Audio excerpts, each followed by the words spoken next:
الله وبركاته. الحمد لله والصلاة والسلام على رسول الله أما بعد.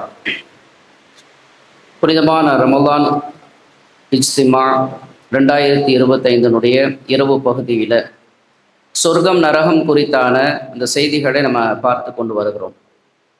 சென்ற அமர்வு வரைக்கும் அல்லாஹு தஆலா நரகத்திற்கு செல்லக்கூடிய ஒவ்வொரு கூட்டத்தையும் எப்படி அல்லாஹ் ஃபில்டர் பண்ணி கடைசியாக முஃமின்கள் ஒரு கூட்டத்தை மட்டும் வைத்து அவர்களுக்கு தன்னை பார்க்கும்படியான பாக்கியத்தை அல்லாஹ் கொடுத்தான். அந்த பார்க்கக்கூடிய அந்த பாக்கியத்தில் அந்த முஃமின்கள் சைதா செய்வார்கள். அதில் பாவிகளால் சைதா செய்ய முடியாது, ஒரு சில முஃமின்களால் சைதா செய்ய முடியாது என்பது வரைக்கும் நம்ம பார்த்தோம். இந்த நிகழ்வுக்கு பிறகு சொர்க்கத்தை அல்லாஹு தஆலா அங்கே காட்டுவான். அந்த சொர்க்கத்தை நீங்கள் போகணும் அப்படின்னு சொன்னால் அதுக்கு முன்னாடி நரகம் இருக்கும். இந்த நரகத்தை தாண்டி தான் சொர்க்கத்தை போய் பார்க்க முடியும். இப்போ இந்த நேரத்தில் முஃமின்களில் சில மக்கள் பாவம் செய்திருக்கக்கூடியவர்கள், நாமளும் எங்கே இந்த நரகத்துக்கு போய் விழுந்துருவோமோ, சொர்க்கத்துக்கு போக முடியாமல் போயிருமோ அப்படிங்கிறதுக்காக வேண்டி யாராவது எங்களுக்கு உதவி செய்ய மாட்டார்களா, இந்த சொர்க்கத்தை திறக்க சொல்லி அல்லாஹ்விடத்தில் எங்களுக்காக ரெக்கமெண்ட் பண்ண மாட்டாங்களா, சிபாரிசு செய்ய மாட்டார்களா என்று அந்த பாவியான மக்கள் ஆதம் அலைஹிஸ்ஸலாத்து வஸ்ஸலாம் அவங்கள தொடங்கி இப்ராஹிம் அலைஹிஸ்ஸலாம், மூசா அலைஹிஸ்ஸலாம், ஈசா அலைஹிஸ்ஸலாம், கடைசியாக ரசூலுல்லாஹி ஸல்லல்லாஹு அலைஹி வஸல்லம் அவங்களிடத்துல வருவார்கள். ரசூலுல்லாஹி ஸல்லல்லாஹு அலைஹி வஸல்லம் அவங்க சொல்லி காட்டுறாங்க, இறைவனை கண்ட அந்த நிகழ்வுக்கு பிறகு, இந்த ஹதீஸ் முஸ்லிமில் வருது, இறைவனை கண்ட அந்த நிகழ்வுக்கு பிறகு அல்லாஹு தஆலா சொர்க்கம், அதற்கு முன்னால் நரகம் இருக்கும், அந்த நரகத்தின் மீது ஒரு பாலத்தை போடுவான். அதற்கு பிறகு அல்லாஹ் ஷஃபாஅத்து செய்வதற்கு அல்லாஹ் அனுமதி வழங்குவான். அப்போ அங்கே தான் ரசூல் ஸல்லல்லாஹு அலைஹி வஸல்லமுடைய ஷஃபாஅத்தினுடைய நிகழ்வு நடக்கும். நடந்து முடிஞ்ச பிறகு இந்த பாலத்தை கடந்து சொர்க்கத்திற்கு போகக்கூடிய நிகழ்வு நடக்கும். இந்த பாலம்னா என்ன அப்படிங்கிறத பற்றி நம்ம ஒரு விளக்கம் விளங்கணும். இந்த பாலம்னா பிரிட்ஜு. இந்த பிரிட்ஜு என்பது குறித்து ரசூல் ஸல்லல்லாஹு அலைஹி வஸல்லம் அவங்க சொல்லி காட்டுறாங்க. ஹதீஸில் பதிவு செய்யப்பட்டிருக்கிறது, சும்ம யுதுரபு அல் ஜிஸ்ரு அலா ஜஹன்னம், நரகத்தின் மீது ஒரு பாலம் அமைக்கப்படும் அப்படின்னு ரசூல் ஸல்லல்லாஹு அலைஹி வஸல்லம் சொல்றாங்க. நீங்க சொர்க்கத்தை அடையணும்னு சொன்னா நரகத்தை கிராஸ் பண்ணி தான் சொர்க்கத்துக்குள்ள போக முடியும். இந்த பாலம் நரகத்துக்கு மேல அமைக்கப்படும். இதுல என்ன பிரச்சனை அப்படின்னு சொன்னா, இந்த பாலம் குறித்து சொல்லப்படுகிற அந்த தன்மைகள் கொஞ்சம் பயங்கரமாகவும், அதுல சிக்கினால் எல்லாரும் நரகத்துக்கு போய் விழுந்து விடுவார்களோங்கிற அச்சம் தரக்கூடியதாக அந்த பாலம் இருக்கிறது. இந்த பாலம் குறித்து நம்ம வழக்கத்துல நம்ம சொல்லுவோம், யா அல்லாஹ் எங்களுக்கு சிராத்துல் முஸ்தகீம் பாலத்தை கடக்க செய்வாயாக அப்படின்னு நம்ம துஆக்களை கேட்கறத நம்ம பார்க்கிறோம். ஹதீஸ்ல இந்த பாலம் குறித்து 2 வாசகம் வருது, 2 வார்த்தை வருது. ஒன்று சிராத், சிராத்துனாலும் பாதை, பாலம், ரூட்டுன்னு அர்த்தம்.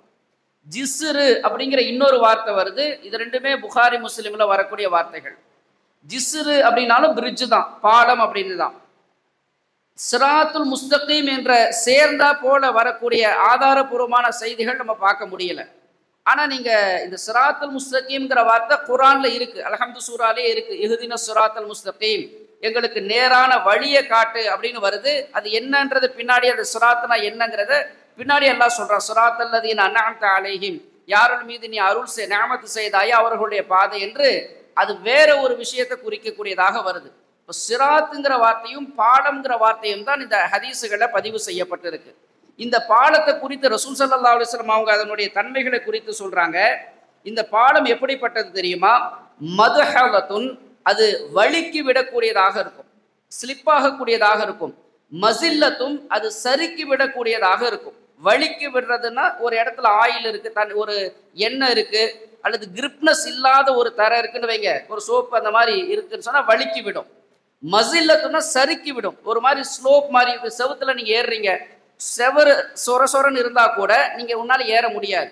நீங்க ஏறினீங்கன்னா வழுக்கி விழுந்துருவீங்க, ஒரு மாதிரி சறுக்கி விழுந்துருவீங்க.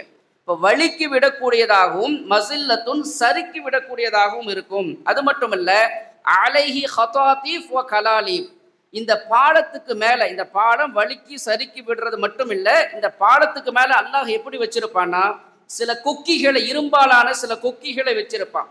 ஹதாத்திஃப் அப்படின்னு சொன்னால் பொதுவாக இந்த ஹார்ட்வேர் ஒர்க்கு, இந்த பிளம்பிங் ஒர்க்லாம் பண்ணும்போது ஒரு கம்பி மாதிரி இருக்கும். நீங்கள் அதை வச்சு இப்படி பிடிக்கலாம். கொரடா மாதிரி என்ன செய்யும், இப்படி இருக்கும், இப்படி வச்சு பிடிக்கிற மாதிரி இருக்கும். அதுக்கு தான் ஹதாத்திஃப்னு சொல்லுவாங்க. ஸோ இந்த மாதிரி இந்த பாலத்தை யார் கிராஸ் பண்ணுறாங்களோ அவங்கள அப்படியே பிடிச்சி இழுக்கிற மாதிரியான ஒரு கம்பிகள், ஒரு கலாலி கொக்கிகளை அல்லாஹ் அந்த பாலத்துக்கு மேலே வச்சிருப்பான். யாராவது கிராஸ் பண்ணாங்கன்னா அவங்கள பிடிச்சி இழுக்கிற மாதிரி. அதாவது போக போகிறது சொர்க்கம், ஆனால் அந்த சொர்க்கத்துக்கு போக விடாம தடுக்கிறதுக்கு அல்லாஹுடைய ஏற்பாடுகள் பாருங்க. அதற்கு அடுத்து ஹசகத்துன் முஃபல்தஹத்துன், நல்ல நீண்ட அகலமான சில முட்கள் இருக்கும். ஒரு நெருஞ்சி முள்ளுன்னு சொல்லுவாங்க. நீங்க உங்க ஊர்களை அந்த எப்படி சொல்லுவாங்கன்னு தெரியல. சின்ன பிள்ளைங்க விளையாடும் போது என்ன செய்வாங்கன்னா, ஒரு செடி இருக்கும், இந்த நெருஞ்சி முள் செடி. அதனுடைய இலையை எடுத்து நீங்க தண்ணியில அப்படி பிசைஞ்சிங்கன்னா அது எண்ணெய் மாதிரி மாறும்.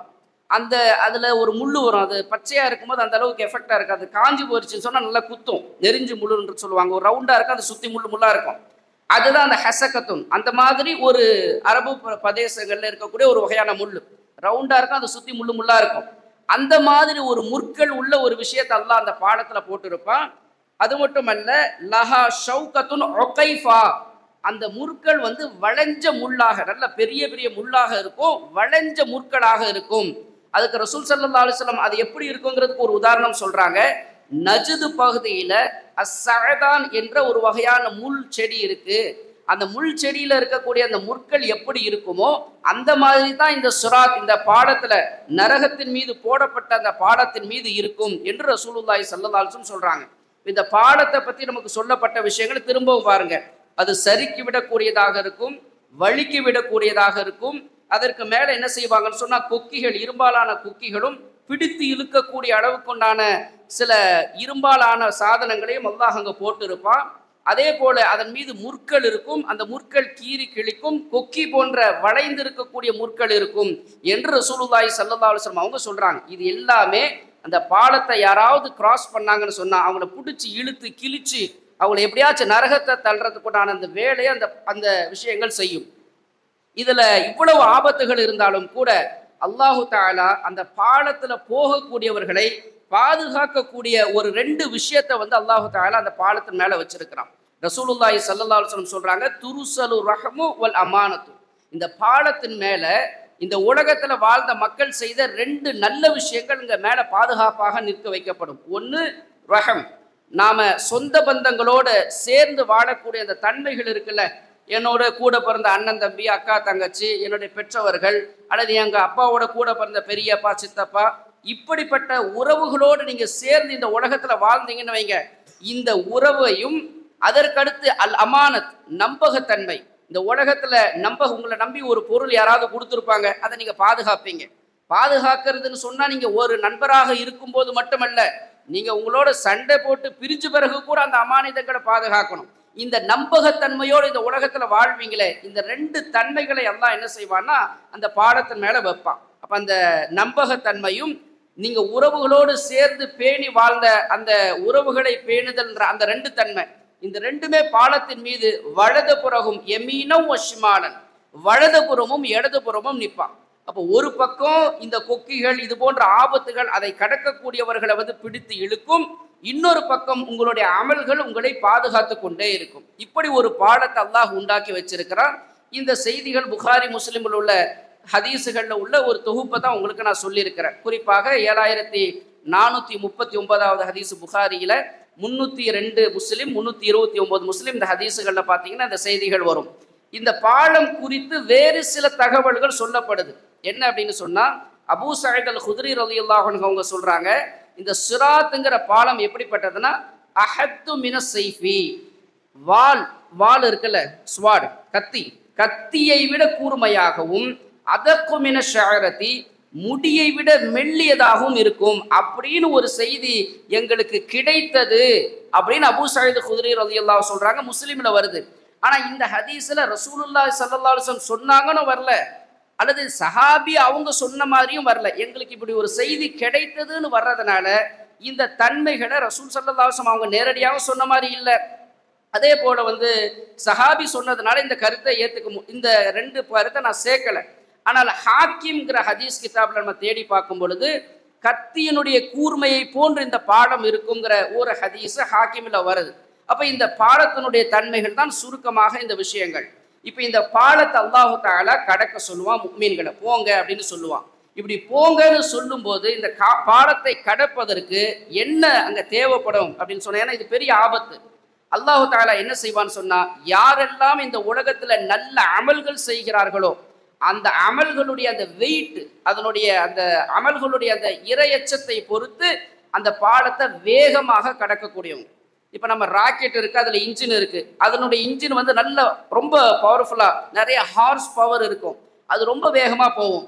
அதுக்கு அடுத்து வந்து ஜெட்டு, இந்த போர்களுக்கு பயன்படுத்துறது, அல்லது வந்து அதுக்கப்புறம் ஃப்ளைட்டு, கார்கள்லையே இன்ஜினுடைய சக்தி எப்படி எவ்வளவு பவரா இருக்கு, அதுக்கேற்ற மாதிரி அதனுடைய ஸ்பீடு இருக்குமா இல்லையா, அதுக்கேற்ற மாதிரி அதனுடைய வேகம் இருக்குமா இல்லையா, அந்த மாதிரி யாரெல்லாம் அமல்கள் நல்ல செய்திருக்கிறார்களோ அந்த அமல்களுக்கேற்ப அல்லாஹு தஆலா இந்த பாலத்தை கடக்கக்கூடிய வேகத்தை அல்லாஹ் உங்களுக்கு கொடுப்பான். அதை ரசூல் ஸல்லல்லாஹு அலைஹி வஸல்லம் அவங்க சொல்லி காட்டுறாங்க. அதனுடைய ஹை ஸ்பீடு எப்படி இருக்கும்னு சொன்னா, தொரஃபத் ஐன், கண் சிமிட்டுகிற அந்த நேரத்தில் ஒரு செகண்டில் அந்த பாலத்தை கடந்து போவார்கள். அதற்கு அடுத்த ஸ்பீடு வந்து அல் பரக், மின்னல் வேகத்தில் அந்த பாலத்தை கடந்து போவார்கள். அதற்கு அடுத்த ஸ்பீடு ரீஹ், காற்றுடைய வேகத்தில் கடந்து போவார்கள். அதற்கு அடுத்த ஸ்பீட் அஜாபீதுல் ஹைல், ரேஸ் குதிரைகள் இருக்குமா இல்லையா, பந்தய குதிரைகள், அது வேகமா ஓட நார்மல் குதிரையை விட அந்த வேகத்திலே கடந்து போவார்கள். ஒட்டகத்தினுடைய வேகத்திலே அடுத்து கடந்து போவார்கள். அதற்கு பிறகு சாதாரணமாக மனிதர்கள் ஓடுகிற வேகத்திலே கடந்து போவார்கள். இப்படி அதனுடைய ஸ்பீடு அவர்களுடைய அமல்களை பொறுத்து வந்து கொண்டே இருக்கும். இந்த எவ்வளவு வேகமாக கடக்கிறார்களோ அவங்க எந்த ஆபத்தும் இல்லாம போயிடுவாங்க. யாரெல்லாம் கொஞ்சம் வேகம் இல்லாம ஸ்லோவா கடக்கிறாங்களோ அவங்க இந்த ஆபத்துகள்ல சிக்கி கீறி கிழிக்கப்பட்டு காயத்தோடு அந்த பாலத்தை கடப்பார்கள். ஒரு கட்டத்துல அமல்கள் பலகீனமாக உள்ளவர்கள் இந்த பாலத்தை கடக்க முடியாமல் இந்த ஆபத்துகள்ல சிக்கி கீழே நரகத்திலே விழுந்து விடுவார்கள். எந்த அளவுக்குன்னு சொன்னா, ரொம்ப பலகீனமான ஈமான் உள்ள அமல்கள் உள்ள நபர்கள் அந்த பாலத்தை கடக்க கூட முடியாம இழுத்து கொண்டு வந்து நரகத்திலே போடப்படுவார்கள்.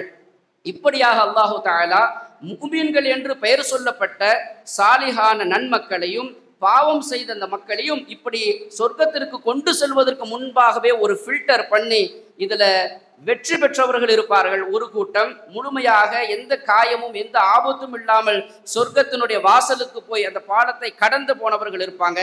ரெண்டாவது கூட்டம் கொஞ்சம் கீறி கிழிக்கப்பட்டு காயத்தோடு அந்த பாலத்தை கடந்தவர்கள் இருப்பார்கள். மூன்றாவது நபர்கள் அந்த பாலத்தை கடக்க முடியாமல் கீறி கிழிக்கப்பட்டு நரகத்திலே விழக்கூடியவர்களாக இருப்பார்கள். நரகத்திலே விழுவது என்பது குறித்து ஹதீஸ்ல நபி ஸல்லல்லாஹு அலைஹி வஸல்லம் அவங்களுடைய சஹாபி சொல்லி காட்டுகிறாங்க. நரகம்னா நீங்க சாதாரணமா விளங்கிடக்கூடாது. அந்த நரகத்தினுடைய ஆழம் எவ்வளவு தூரம்னா, 70 வருடம் ஒரு பயணம் செய்தால் எவ்வளவு தூரம் நீங்கள் அடைவீர்களோ அவ்வளவு தூரம் அந்த பாலத்திற்கும் அந்த நரகத்திற்கும் உள்ள ஆழம் இருக்கும். பாலத்திலிருந்து விழுந்தீங்கன்னா 70 தூரம் நீங்க கண்டினியூவா பிரயாணம் செய்து கொண்டே இருந்தால், ஒரு கிலோமீட்டருக்கு ஒரு 1/4 மணி நேரம் வருதுன்னா 1 மணி நேரத்துக்கு 4 கிலோமீட்டர்னு வைங்க. 1 மணி நேரத்துக்கு 4 கிலோமீட்டர், அப்ப 24 × 4னா ஒரு நாளைக்கு எத்தனை கிலோமீட்டர்னு தெரிஞ்சிடும். இப்படி 70 வருஷம், நீங்க ஒரு வருஷத்துக்கு எவ்வளவு, 70 வருஷம் கணக்கு போடுங்க. 70 வருஷம் நீங்க தொடர்ந்து பிரயாணம் செய்தால் எவ்வளவு தூரம் நீங்க போக முடியுமோ அவ்வளவு தூரமாக அந்த நரகத்தினுடைய ஆழம் இருக்கும் என்று ரசூல் ஸல்லல்லாஹு அலைஹி வஸல்லம் தோழர்கள் சொல்லி காட்டுறாங்க. இப்படி அந்த நரகத்தில் விடப்பட்ட அந்த முஃமின்களுடைய நிலை என்ன, இந்த பாலத்தை எளிமையாக கடந்த அந்த நன்மக்களுடைய நிலைமை என்ன, அந்த பாலத்திலே கீறி கிழிக்கப்பட்டு இருந்தாலும் அந்த பாலத்தை கடந்து சென்ற அந்த முஃமின்களுடைய நிலை என்ன என்பதை இன்ஷா அல்லாஹ் அடுத்தடுத்த அமர்வுகளில் பார்ப்போம். அஸ்ஸலாமு அலைக்கும் வரஹ்மத்துல்லாஹி வபரகாத்துஹு.